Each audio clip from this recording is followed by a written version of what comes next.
wrestling fans. My name is Bryan Crazy. You are watching the F and brand of wrestling and entertainment here on YouTube.com.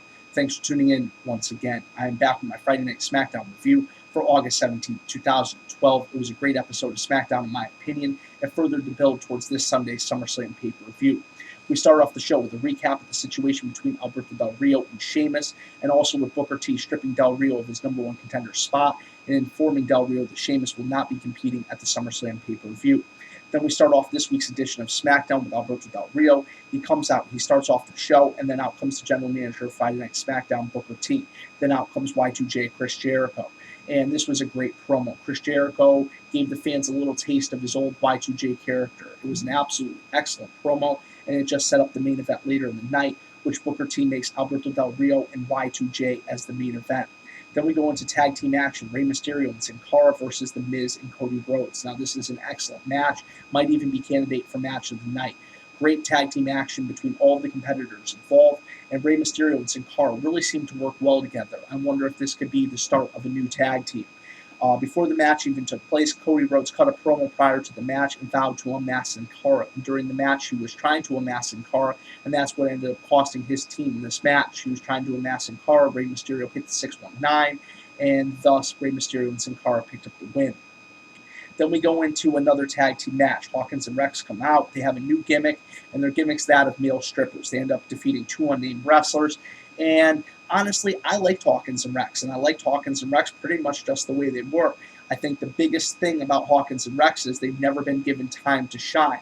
The only real opportunity they ever were given was on NXT, and they were the focal point of that show for many, many weeks. If you guys are familiar with the fifth season of NXT, NXT Redemption, Hawkins and Reks were a big, integral part of that show. And that show had its own set of storylines at the end. I mean, starting off, it was about the competition. Then it kind of turned into something a little bit different.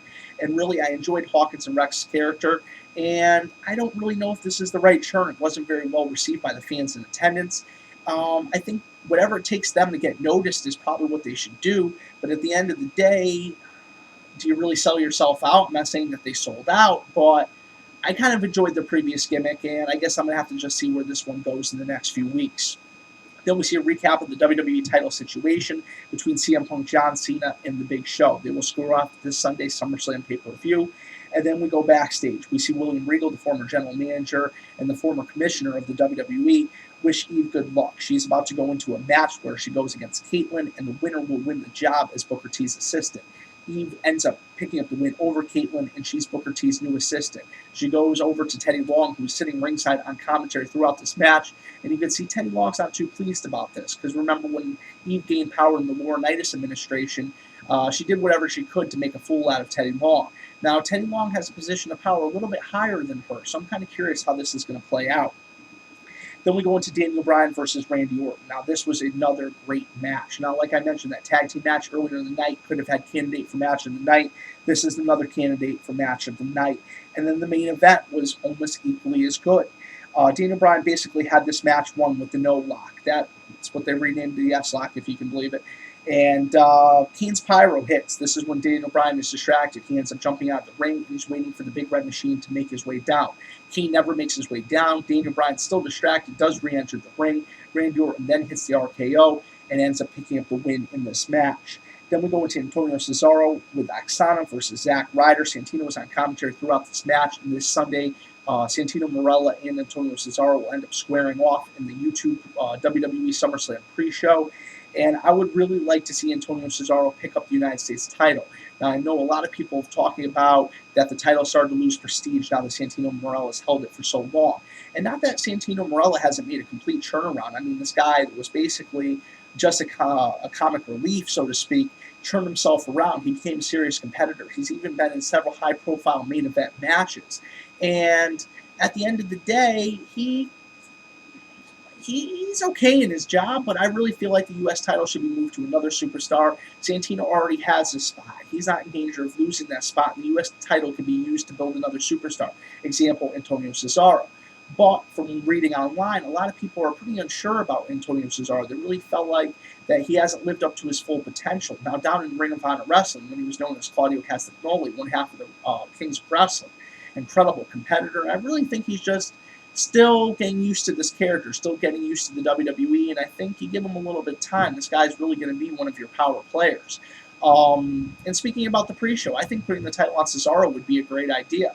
Honestly, just like they used to do with Sunday Night Heat, it was the lead into the pay-per-view.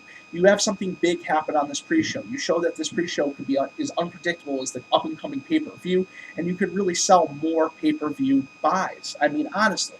Cesaro ends up picking up the win over Zack Ryder, and that was the right thing in my opinion. They definitely wanted to have Cesaro looking strong going into this United States title match on Sunday. He ends up having a post-match confrontation with Santino.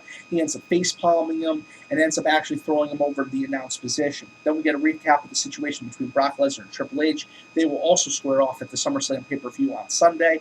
And then we go into the main event, Y2J Chris Jericho versus Alberto Del Rio. Now, during this match, Dolph Ziggler ends up coming down. He attacks Chris Jericho. Well, excuse me, prior to this match, Dolph Ziggler attacked Chris Jericho, and then he ended up distracting him yet again during this match. Chris Jericho was going towards the ropes. He ended up pulling the rope down, and that ended up costing Jericho the match. Jericho still did compete after that first attack, and then after the second of Ziggler getting involved, it really just sealed the deal for Y2J. ADR ended up picking up the win, and ADR and Y2J ended up having a post-match beatdown until Sheamus made the save. Booker then grants Sheamus' request. Sheamus will end up facing Alberto Del Rio for the World's Heavyweight title at the SummerSlam pay-per-view.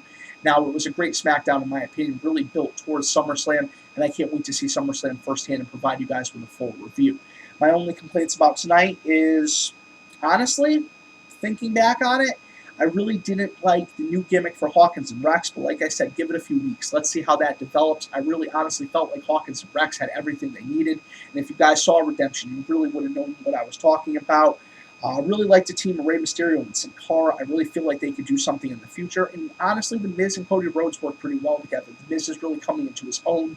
When he first joined the WWE, he was a little green, and every superstar that comes in usually comes in a little green unless they've had a long run on the indie scene or a long run in another promotion. But unfortunately, the WWE is the top dog. You don't have promotions like ECW and WCW where guys could really hone and learn their craft and then move on to another big promotion after coming from a big promotion. But guys are going to come in a little green, and they can only really get better from here. If they came in knowing everything, how would they get better? So I really have a feeling that The Miz is only going to get better from here. And the same thing with Cody Rhodes. He's kind of lost in the mid-card shuffle at this current moment. But honestly, Cody Rhodes is a great worker, and I really see big things out of him in the future as well. I want to know your guys' thoughts. I want to know your guys' feedback, and I want you to drop it below. Thanks for checking out my review of Friday Night SmackDown, and I will catch you guys tomorrow for the F and Brand of Wrestling and entertainment here on YouTube.com. My name is Bryan Crazy. Thank you for watching. I'll catch you later.